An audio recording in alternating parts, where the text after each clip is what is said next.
thank you for watching another Targets in Focus interview from the Dukascopy TV team. Today I'm discussing three currency pairs and the news and data releases affecting them with Alan Collins from 3C Analysis. Alan, thank you for joining me.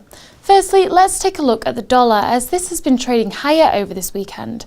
How much of this is due to Spain's position on requesting a formal bailout, and what do you see for the dollar CAD in the short, mid and long term? The dollar Canada, the underlying tone is clearly negative. We've seen lower levels posted over the last 3 quarters. The trend following programs that we follow, such as DMI, they're all pointing negative, and the moving average alignment on a longer term basis is all pointing lower. Prices are 7% lower from the year's high, and that does mean it's a little overstretched, but there's no sign yet of any significant easing of this selling pressure. It is sticky through parity. Obviously, we're a couple of big figures below parity, but it is a bit sticky down at those sort of levels. But nonetheless, we don't see any sign of this move, this negativity for the dollar ending. So we're looking at 96.32, which is September's low on a 1-month time horizon. Looking further out to the 3 months, we're looking at 94.05 as a probable target. That represents the low from 2011. Further out than that, it becomes a little bit problematic because the cycles that we watch seem to indicate that the base for this currency pair will be closer to 10 months rather than 12 months. So here, although we're looking at a 2007 bottom of 90.60 as a target area, we are looking for the market to base before the 12-month period, somewhere around that level. Let's talk about the Swedish krona for a moment. Many traders have been looking towards this currency as a bit of a safe haven in the midst of the Eurozone crisis scenario due to Sweden's open economy.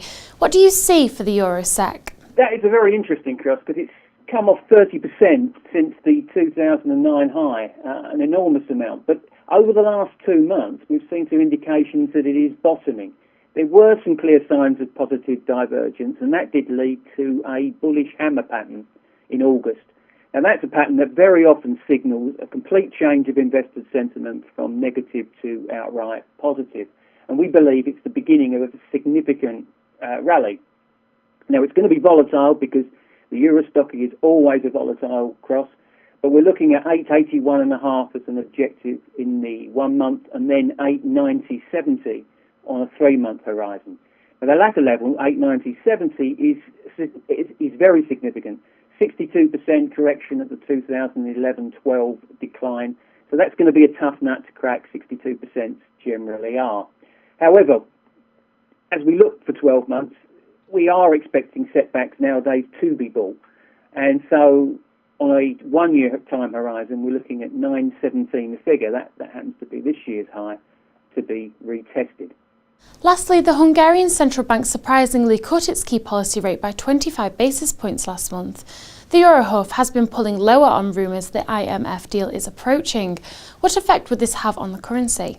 Well, I think that move has certainly ended what was a trendless period. Both September and the last quarter produced virtually unchanged price action, which is well known to define from a technical perspective investor indecision. But the break of 280.40 last week, which was the September low, has really confirmed what you were saying there on the fundamental perspective, and also what trend following programs were also beginning to tell us, and that is that the Euro HUF is going to trade lower. 271.15, that's our target for the 1 month, and followed by a much more significant 264.75 in 3 months. 264.75 represents another 62% correction level, this time of the 2008 to 2012 rise. And that, again, is going to be a tough nut to crack. We do expect it to go through.